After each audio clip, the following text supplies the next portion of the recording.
La búsqueda de la aviación fue algo que llegó al ser humano hasta principios del siglo XX. Pero desde el momento en que los hermanos Wright realizaron el primer vuelo controlado en 1903, esta tecnología despegó de forma inimaginable.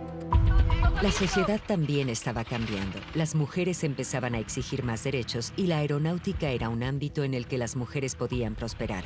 Claro que no estaban en igualdad de condiciones, pero como el vuelo estaba en sus inicios, no tenía una larga historia de dominio masculino. Una piloto que encaró el esfuerzo femenino en la aviación fue Amelia Earhart. Cuando llegó Amelia, había muy pocas mujeres volando, pero a ella le atraía como carrera. Era muy difícil para ella hacer lo que quería, porque no había mucho dinero para las mujeres. Gracias a su impulso y determinación, se convirtió en la aviadora más conocida de su época. Era una de las personas más famosas del mundo. La gente estaba pendiente de cada una de sus palabras y seguía sus actividades. Tenía un mensaje sobre la aviación, un mensaje sobre las mujeres.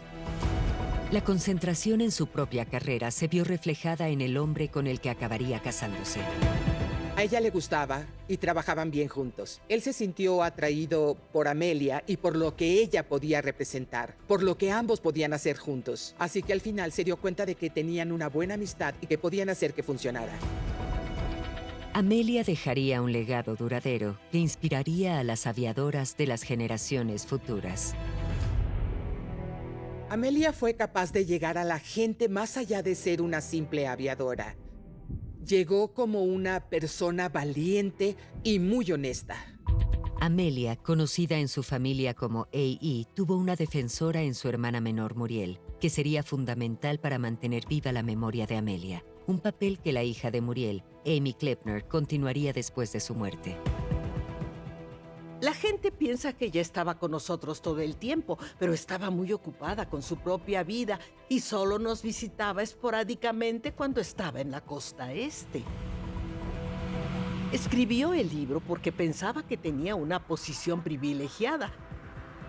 Ella sabía que era la única que en verdad había tenido esa cercanía real con ella.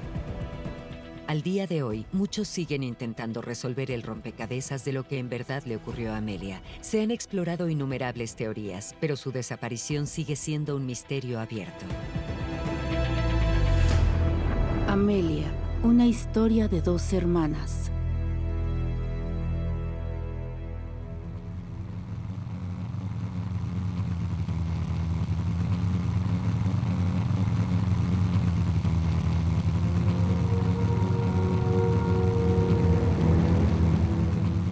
El 2 de julio de 1937, el SS Itasca esperaba en medio del Océano Pacífico, frente a la isla de Howland, a 2.000 millas de Papúa Nueva Guinea. El barco debía supervisar el aterrizaje y el repostaje de un Lockheed Electra antes de que éste partiera hacia Hawái en su penúltimo viaje de circunnavegación del globo. La piloto Amelia Earhart y el navegante Fred Noonan nunca llegaron. El barco Itasca de la Guardia Costera la esperaba en la isla de Howland. Iban a esperarla y a ayudarla cuando llegara, gestionando el abastecimiento de combustible de la aeronave y poniéndola en marcha para la siguiente etapa del vuelo, que sería hasta Hawái. Por desgracia, el plan de comunicaciones no era perfecto. Ellos podían oírla, pero ella no podía oírlos. Hay desesperación en ambos lados. Saben por la intensidad de la señal que se acerca, pero no pueden verla, y ella no logra encontrar la isla. Fue una historia de titulares durante bastante tiempo y luego se apagó poco a poco. Perdida en el mar. Ha habido muchas teorías sobre lo que le ocurrió a Amelia, pero ninguna ha podido dar una respuesta definitiva. La búsqueda de Amelia ha continuado desde su desaparición. Después de la guerra y a principios de los años 50 y luego en los 60, empezaron a surgir de nuevo muchas teorías. Y creo que se despertó el interés por lo que le ocurrió. Sabemos que desapareció de la faz de la Tierra, una de las mujeres más famosas del siglo XX. Entonces, ¿qué pasó? Tenemos que averiguarlo. Hay tres teorías principales. que simplemente no alcanzaron su objetivo. Se quedaron a muy poco. Por supuesto, se quedaron sin combustible y se estrellaron y hundieron. Lo que a la gente le pareció lo más probable y fue la opinión más popular durante bastante tiempo. Luego hubo algunas historias que sugerían que había sido forzada a bajar en algún lugar y capturada por los japoneses. Nunca hubo ninguna evidencia sólida para esto. Hubo muchas opiniones contradictorias. Y luego está la tercera teoría. Ellos volaron a Nikumaroro, que en ese momento se llamaba Isla Gardner, y ahí sobrevivieron unos días. Empezamos investigando los misterios de la aviación, pero evitando el de Amelia Earhart. Pensé que tal vez se había quedado sin gasolina buscando una pequeña isla en un gran océano. Y todo el asunto parecía un circo mediático, y no quería formar parte de él. En 1988, 2 de nuestros miembros se acercaron a mí y dijeron: tenemos una teoría sobre Amelia Earhart. Y señalaron que la última cosa que Earhart dijo en vuelo por la radio fue que estaba volando en una línea particular hacia el norte y el sur. Y lo primero que descubrimos es que esta no era una nueva teoría de Amelia Earhart. Esta es la teoría más antigua. Esto es lo que la Marina de los Estados Unidos pensó que sucedió en 1937. Y luego hubo todas estas llamadas de socorro de radio que se escuchaban durante más de 3 noches seguidas. Después de que desapareció, se trazaron rutas de radio y las mejores cruzan cerca de esta isla. Bueno, todo esto tiene mucho sentido. Supongo que tenemos que ir a revisar esa isla. Bueno, no había ningún gran avión plateado atorado en los arbustos, pero había partes de avión en el pueblo abandonado que había en la isla. Los acontecimientos que rodean su desaparición tienen un estatus casi mítico, parecido a la leyenda del monstruo del lago Ness. Es comprensible que la gente siga queriendo saber qué pasó con ella. En aquella época, no era raro que la gente desapareciera en un accidente aéreo. Entiendo que la gente siga queriendo saber lo que pasó. Creo que tienen que seguir adelante y apreciar en realidad lo que ella era. Lo que todavía nos falta es lo que todo el mundo quiere saber. Esa pieza final. Por no dejar nada inconcluso. No sé si todavía existe algo más en ese asunto, no lo sé. Detrás de todo el misterio y la fama había 2 hermanas, una famosa en todo el mundo y la otra siendo solidaria en silencio. Ambas eran firmes defensoras de la igualdad en la sociedad. Amelia Mary Earhart, la hermana mayor, nació el 24 de julio de 1897 en la pequeña ciudad de Atchison, en Kansas. 2 años y medio después, sus padres, Edward y Amy, tuvieron una segunda hija llamada Muriel, la hermana menor de Amelia. Muriel fue la constante compañera de infancia de la futura aviadora, y desde el principio las dos tenían la aventura en mente. Pasaban horas trepando por los árboles y montando a caballo. Cuando el caluroso sol de Kansas era demasiado, buscaban refugio en la biblioteca de su abuelo, perdiéndose en los cuentos de Víctor Hugo y Alejandro Dumas. Creo que mi abuela les inculcó un gran amor por la lectura. Así que la lectura siempre fue muy importante para ellas. No hacían muchas de las actividades habituales de las niñas. Las dos eran bastante rudas y les gustaban los deportes. Jugaban al béisbol y en un momento dado pidieron un balón de fútbol para Navidad. Eran muy activas. Crecer en Atchison era típico de la América media de la época. Si estabas en un pueblo pequeño, había niveles de sociedad. Ellas estaban en el nivel superior. Pero aún así salían a jugar con todos sus amigos, ya sabes, haciendo las cosas comunes que se hacen en un pueblo pequeño normal en el medio oeste como ese. Sin embargo, este periodo estable en sus vidas llegaría a su fin. Mi abuelo era alcohólico y eso se convirtió en un problema. Era abogado, pero tenía problemas y al final se mudaron todos a Los Ángeles. No podía mantener un trabajo, por lo cual se mudaban frecuentemente, y llegó un punto en que mi abuela decidió que ya no podía con él.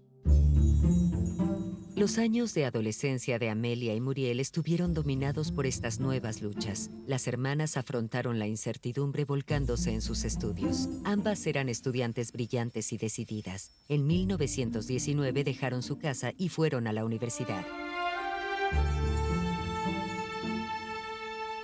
Las mujeres estaban excluidas de las escuelas de la Ivy League, pero a raíz de ello se habían creado universidades para mujeres, de modo que había alternativas.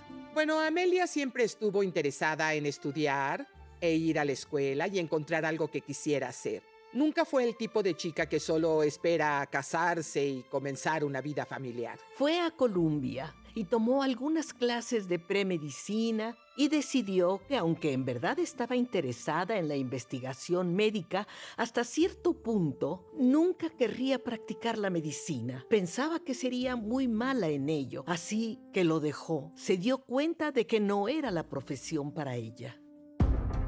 Los padres de Amelia se reconciliaron por un tiempo y pidieron a sus hijas que se reunieran con ellos en California. Muriel no estaba dispuesta a abandonar sus estudios y se negó a ir, pero Amelia se unió a ellos en el oeste. Tenía 23 años. No tenía planes ni una idea clara de lo que le depararía el futuro, pero si estaba esperando que una chispa encendiera su vida, no tendría que hacerlo durante mucho tiempo. La chispa provocaría una explosión que su hermana Muriel se encargaría de mantener incluso después de la muerte de Amelia. Amelia, una historia de dos hermanas. En la época en que Amelia se trasladó a California, los espectáculos aéreos se estaban convirtiendo en atracciones populares en todo Estados Unidos. Los pilotos mostraban sus habilidades en las últimas máquinas de vuelo e incluso se ofrecían viajes cortos para los visitantes más valientes. Fue en uno de estos espectáculos donde Amelia empezó a sentir la obsesión que consumiría toda su vida. Hubo mucho barnstorming, que eran acrobacias en el aire. Ya se había superado la fase experimental. Todavía no había ningún otro tipo real para los aviones. No se usaban para negocios en realidad. Solo la gente que volaba los mostraba en espectáculos aéreos. Fue a una feria con mi abuelo. Un aviador estaba llevando a la gente a dar paseos cortos y ella lo hizo. Y al parecer eso la convenció de que eso era lo que en verdad quería hacer. Amelia estaba decidida a aprender a volar. Comenzó las lecciones en un pequeño aeródromo en Los Ángeles. Su tutora allí era una mujer llamada Netta Snook. Netta era solo un año mayor que Amelia y se llevó bien con ella. Cuando llegó Amelia, había muy pocas mujeres volando. Netta Snook fue una especie de modelo para ella. Me parece que solo no habían descubierto cómo mantener a las mujeres fuera, y lo habrían hecho si lo hubieran sabido, pero en realidad no podían porque no había nada que les impidiera tomar lecciones, y si calificaban para una licencia, la obtenían. Tenían una buena relación y comprendían que había pocas mujeres en el negocio y ambas estaban decididas a formar parte de él. A estas alturas, Muriel había terminado sus estudios y se había unido a la familia en el oeste. Sabía lo que significaba volar para su hermana, así que en 1921 le prestó a Amelia sus ahorros, con los que pudo comprar su primer avión, un Kinner Airster. Después de 3 años de volar el Airster, se vio obligada a venderlo debido al divorcio de sus padres. Ella y Muriel siguieron a su madre de vuelta a Massachusetts. Volaba solo cuando podía. No fue hasta abril de 1928 cuando su carrera en tierra despegó en realidad. Un año antes, Charles Lindbergh se había convertido en la primera persona en cruzar el Atlántico sin escalas. La travesía en su avión Spirit of St. Louis había convertido a Lindbergh en una sensación internacional. Ahora era el turno de Amelia. Había una mujer, la señora Guest, que quería cruzar en avión y ser ella la primera mujer en atravesar el océano Atlántico. Su familia se opuso y los promotores empezaron a buscar a otra mujer que pudiera ir en su lugar. Amelia vino y fue entrevistada por J.P. Putman. J.P., por alguna razón, tuvo muy mala prensa y creo que fue en verdad muy injusta, porque la gente le reprochó historias y actitudes sin haberle conocido nunca, por lo que yo sé. Putnam procedía de una familia con un negocio editorial, y él mismo era un poco explorador, y había viajado mucho de niño. Había ido a Oregón, dirigía un periódico en Bend, fue elegido alcalde de la ciudad. Quiero decir que no puede haber sido una mala persona. Le encantaba promocionar a la gente que salía y hacía cosas nuevas y diferentes, y que intentaba probar diferentes tipos de caminatas y vuelos y cosas así. Así que le ofreció ser su publicista y ayudarla a abrirse camino en la aviación. Hombres más experimentados iban a pilotar el avión y Amelia sería poco más que una pasajera. Aún así, ella aceptó sin dudar. El 17 de junio de 1928, su avión, Friendship, partió de Terranova y se dirigió al otro lado del Atlántico. Poco más de 20 horas y 40 minutos después, el avión de Amelia aterrizó en Buryport, una pequeña ciudad del sur de Gales. El avión de la señorita Earhart, Friendship, se dirige a la costa inglesa de Southampton. Después de aterrizar por primera vez en Gales, ahí está la señorita Earhart con la tripulación. Su vida cambió para siempre. Fue un momento dramático en la historia de la aviación. No tenía mucho sentido porque ella era solo una pasajera, pero aún así fue la primera mujer en volar a través del Atlántico. En ese momento, en 1928, todavía era muy peligroso hacerlo. En los vuelos de larga distancia siempre hay ansiedad, y creo que en lo que respecta a la familia, sabían que era peligroso, pero aceptaron que eso era lo que ella quería hacer. Hizo una gira por Europa durante un tiempo antes de volver, y ese fue el comienzo de su forma de aprender a hacer carrera en la aviación. Enseguida sintió que las cosas habían cambiado y que podría aprovechar esta oportunidad. Amelia disfrutó de los desfiles en Nueva York y Boston, a los que también asistió la orgullosa Muriel, pero la travesía trajo a Amelia algo más que fama. Ella y el apuesto editor G.P. Putnam habían establecido un profundo vínculo durante los preparativos del vuelo. Su relación floreció en los meses posteriores. Putnam era un socio tanto comercial como romántico. Aprovechó cualquier oportunidad para difundir la fama de Amelia, incluso dejando de lado a otros pilotos que creía que podían amenazar su posición de mujer aviadora principal. Era una mujer fuerte, no hacía cosas si no era lo que ella quería hacer. El hecho es que él le ayudó mucho. Y puede que no hubiera tenido la carrera que tuvo si no se hubiera encargado de la gestión, la publicidad y la organización de las giras de conferencias, todo lo que era necesario para que ella siguiera volando, porque era caro.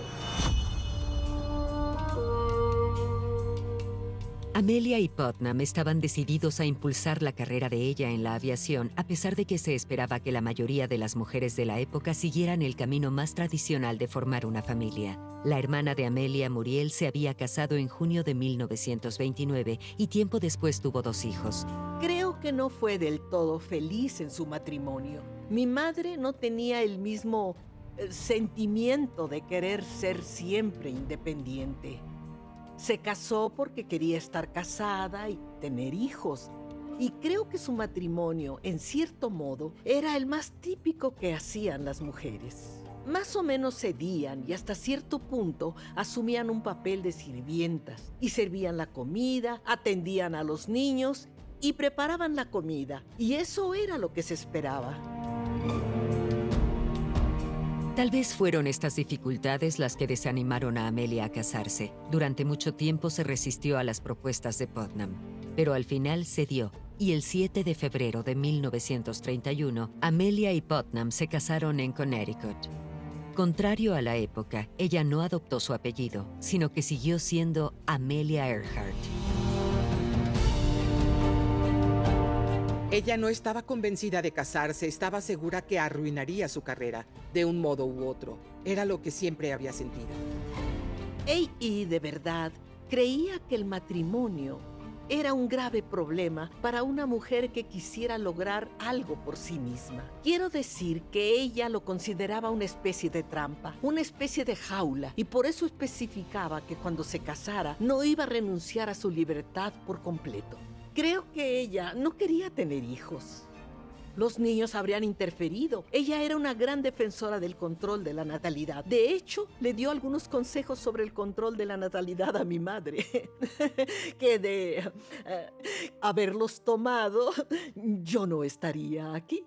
Amelia de nuevo con Stultz y Gordon. Recibe la bienvenida de la gran ciudad. Esta vez es Nueva York la que quiere a Amelia como la primera mujer en cruzar el Atlántico. A pesar de la fama y la innegable determinación de Amelia, muchos en la industria de la aviación dudaban de sus habilidades como piloto.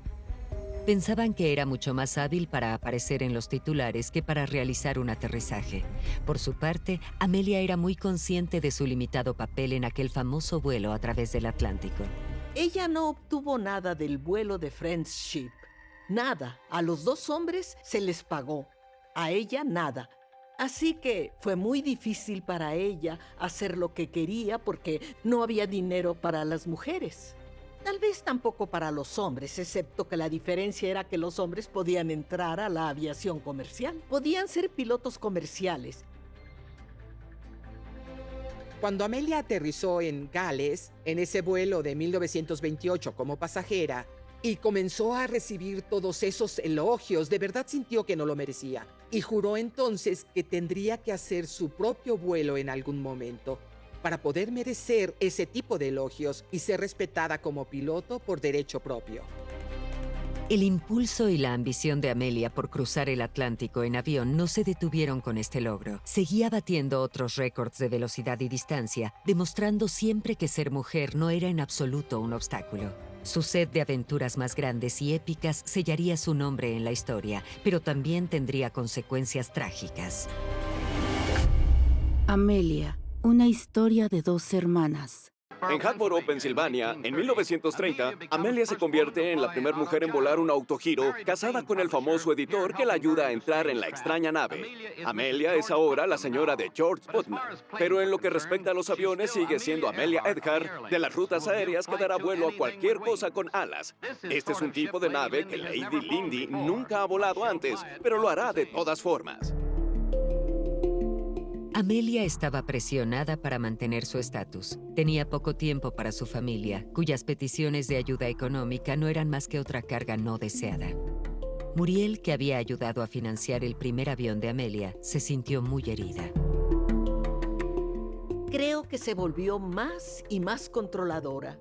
Lo que hizo por mi madre fue prestarle el dinero que ella necesitaba para comprar una casa. Y ella lo veía como una transacción comercial y creo que pensaba que no estaba reconocida como debería. Mi abuela, que era una persona en verdad encantadora, tenía un problema muy serio con el dinero. Tenía gustos extravagantes y no sabía administrarse. Y le daba dinero. Y nosotros la manteníamos. Y le molestaba que mi abuela regalara parte de ese dinero. Así que había un poco de resentimiento. Los asuntos financieros siempre fueron secundarios, ya que Amelia se centraba en su carrera. Cuando cruzó el Atlántico por primera vez, solo era una pasajera, y su siguiente objetivo era ser piloto. Con un agudo sentido del marketing, J.P. Putnam fijó la salida 5 años después del vuelo de Lindbergh. También insistió en que el avión que ella pilotara no tuviera nombre. La atención tendría que estar sobre Amelia. Cuando saliera de Canadá, sería un salto hacia lo desconocido.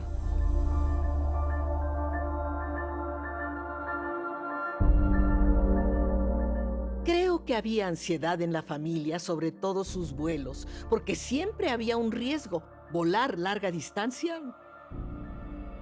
era muy arriesgado.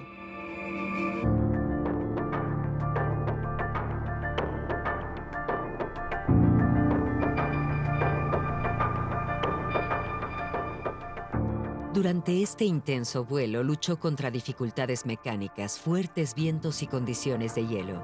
Su destino original era París, pero tras 14 horas y 56 minutos de vuelo, aterrizó en un campo de Colmore, Irlanda del Norte.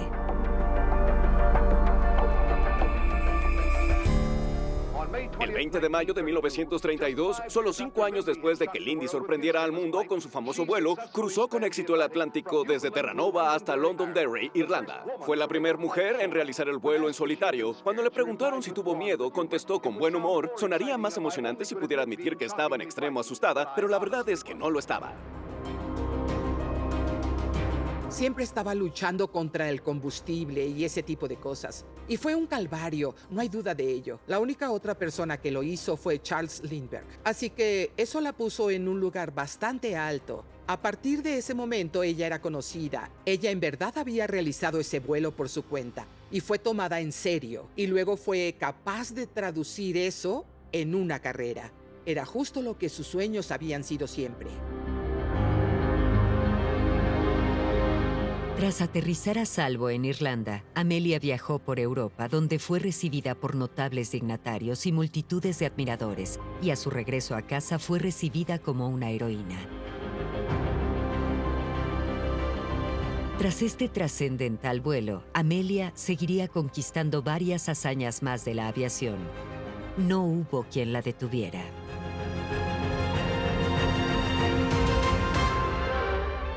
Amelia Earhart, la heroína de Estados Unidos en la época en la que la aviación era sinónimo de aventura, preparó su avión para otra desafiante hazaña. La única mujer que voló sola el Atlántico ahora planea su primer vuelo transpacífico de Honolulu a California.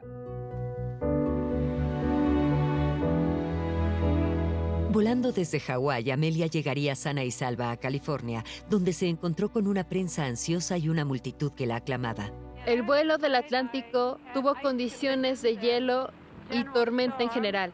En este vuelo no hubo mal tiempo en absoluto, excepto algunas pequeñas ráfagas de lluvia. Vi la luna y las estrellas la mayor parte de la noche. En 1935, su nombre estaba entre los más reconocidos del mundo. Sin embargo, Amelia tenía un objetivo aún mayor: dar la vuelta al mundo. Planeó una ruta extenuante a lo largo del Ecuador, la más larga jamás intentada. Su avión sería el Lockheed Electra, capaz de volar hasta 4.500 millas sin aterrizar. El Electra era un buen avión para la época. Ella pensó que sería bueno tener 2 motores. Tenía espacio para ella y para su tripulación. Tenía un avión que era muy superior a los que había volado antes, mucho más potente, con mucho más equipamiento que los anteriores.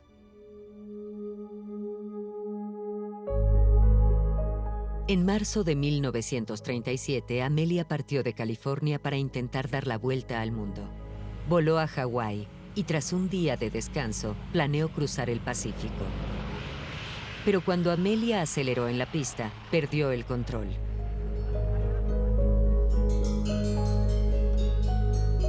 Los trenes de aterrizaje se rompieron y el avión se deslizó hasta detenerse.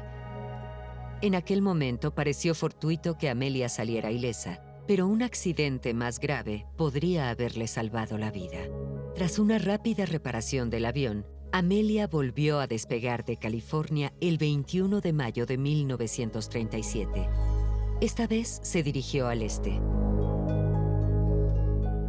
Amelia Earhart y su navegante Fred Noonan se despiden de George Palmer Putnam, su marido desde 1931. El enorme Lockheed Electra zarpó para dar la vuelta al mundo. Su objetivo, al parecer, era recoger información meteorológica para utilizarla en una clase que pensaba impartir en la Universidad de Purdue para una clase de aeronáutica.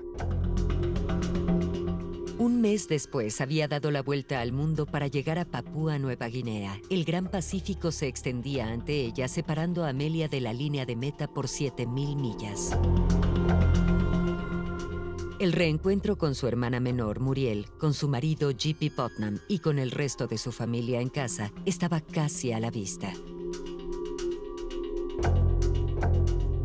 La etapa más difícil del viaje estaba por delante. En la mañana del 2 de julio de 1937, Amelia y su navegante Fred Noonan despegaron de Lae en Papúa Nueva Guinea. Su siguiente parada era la isla de Howland, un punto estéril en medio del Océano Pacífico de apenas 3 kilómetros de largo.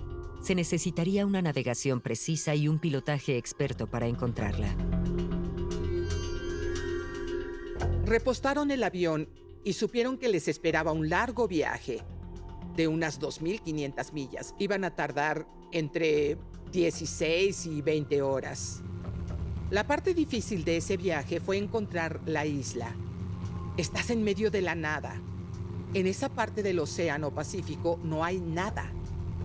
No hay rutas de navegación, no hay nadie más volando, así que tienes que estar muy atento para saber a dónde vas y tener todo bien.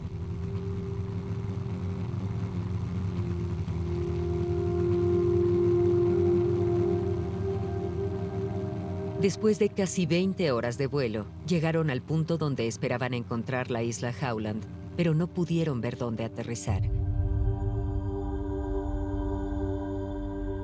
Tampoco pudieron ver al cortador de la Guardia Costera de los Estados Unidos, Itasca, que estaba estacionado junto a la isla y que estaba pendiente del avión de Amelia.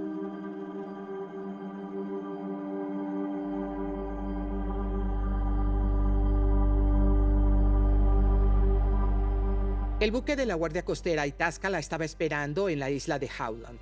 Había combustible esperándola. Iban a esperarla y a ayudarla cuando llegara. Gestionar el abastecimiento de combustible del avión y ponerlo en marcha para la siguiente etapa del vuelo, que sería hasta Hawái. Estaban atentos a la radio para recibir sus mensajes y comunicarse con ella. Por desgracia, el plan de comunicación no salió bien. Ellos podían oírla, pero ella no podía oírlos.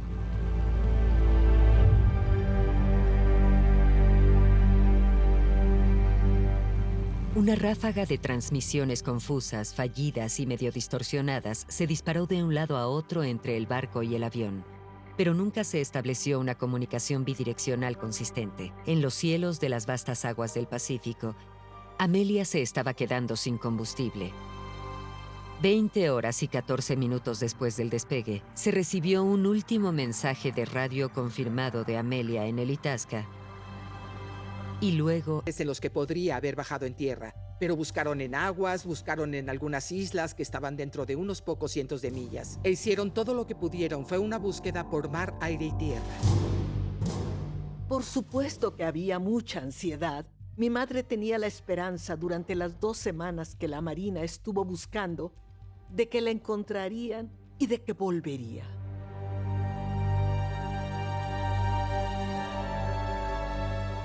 Día a día, la esperanza se desvanecía para la familia de Amelia.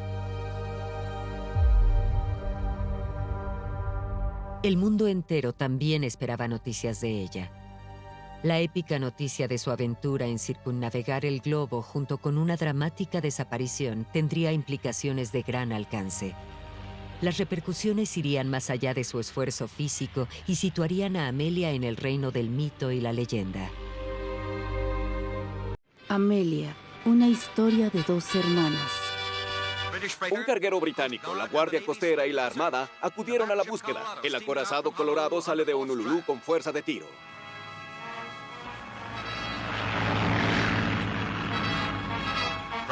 Desde California, el portaaviones Lexington, con 3,000 hombres y 72 aviones a bordo, se adentran en el lejano Pacífico para unirse al mayor grupo de búsqueda de la historia de la aviación.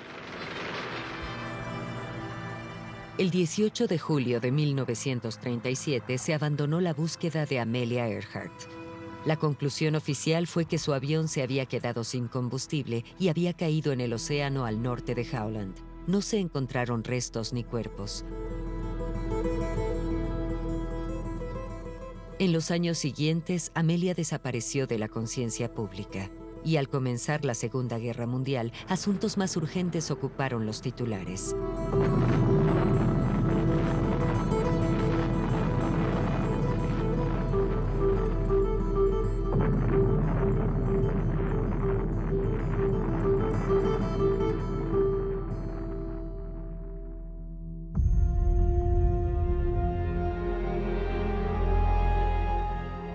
Cuando las consecuencias de la guerra se asentaron, Amelia Earhart volvió a ser conocida por el público y las especulaciones sobre su paradero volvieron a cobrar fuerza.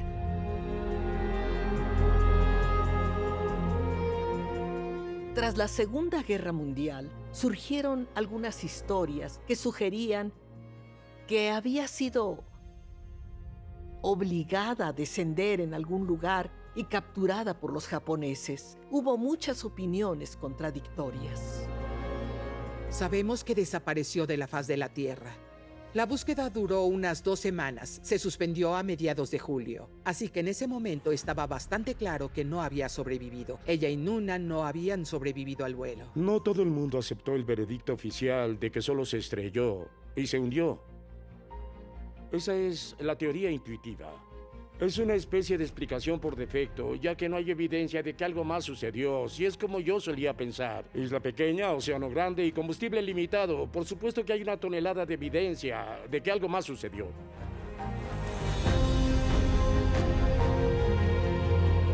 La teoría de Rick era que Amelia Earhart sí aterrizó esa mañana de 1937, que vivió naufragando un periodo de semanas o incluso meses antes de sucumbir al fin a los elementos en la expuesta isla Gardner, conocida hoy como Nikumaroro, a cientos de millas al sur de la isla Howland.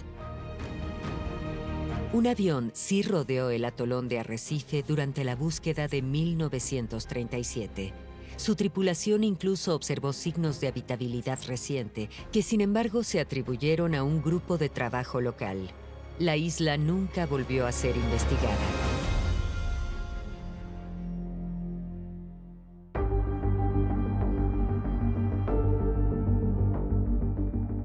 Los esfuerzos del TIGAR han establecido desde entonces que ningún grupo de este tipo estaba activo en ese momento y que iban a surgir más pruebas de que Amelia había conseguido llegar a tierra. A medida que la búsqueda recorría el Pacífico, se informaba de transmisiones de radio del avión de Amelia. Barcos e islas de la región captaron nuevas señales en su frecuencia.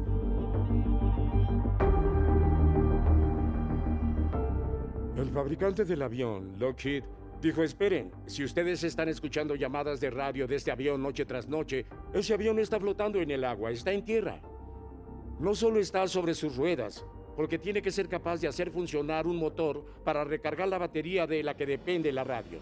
Bueno, ¿hay algo que haya sucedido en la isla Gardner en ese momento que pueda ser atribuido a Earhart? Bueno, de hecho, 3 años después de la desaparición de Earhart, cuando los británicos tenían la idea de poner la gente en la isla para establecer una colonia, los huesos de un náufrago fueron encontrados en un extremo remoto de la isla.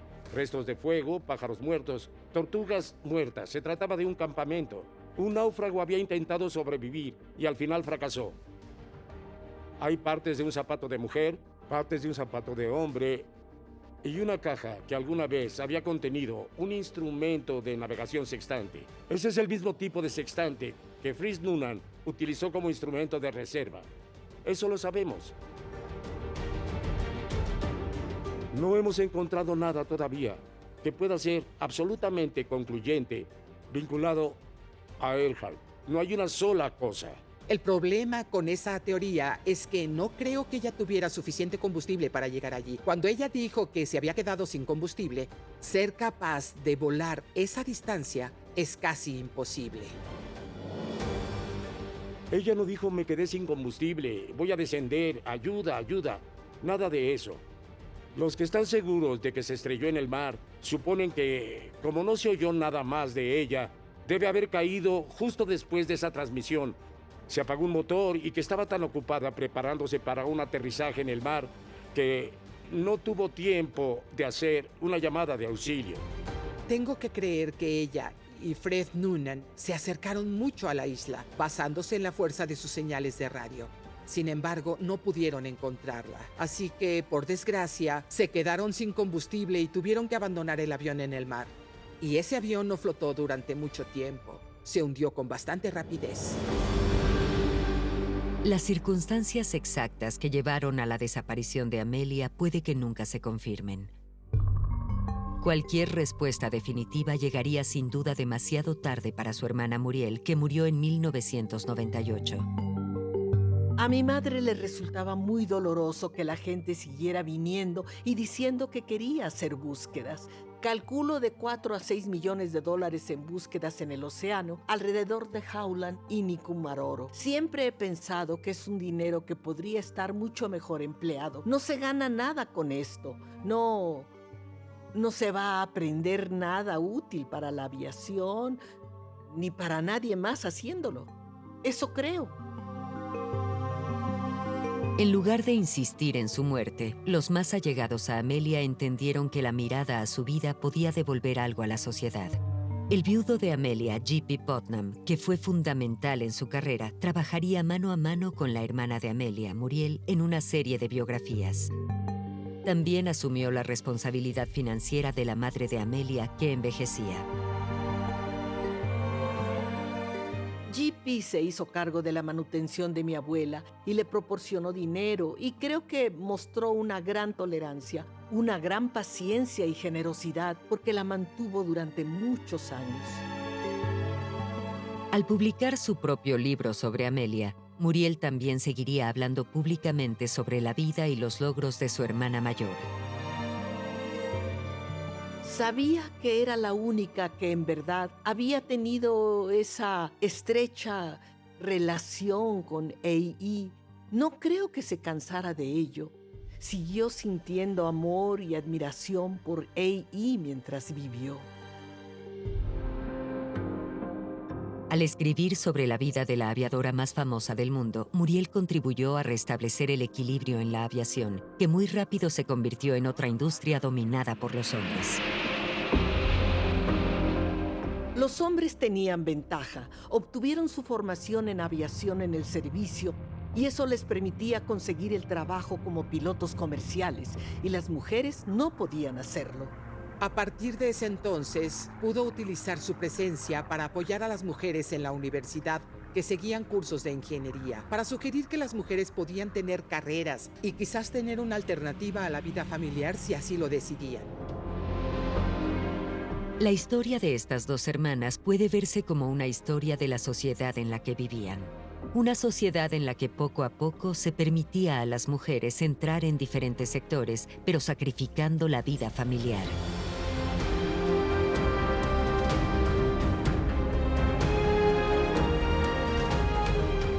Creo que eligieron vidas diferentes, porque tenían una capacidad diferente. Mi madre era profesora, pero también quería tener una familia, y fue feliz con la elección que hizo. No hay forma de comparar una vida con la otra. Una fue más ordinaria, y la otra fue una vida bastante espectacular.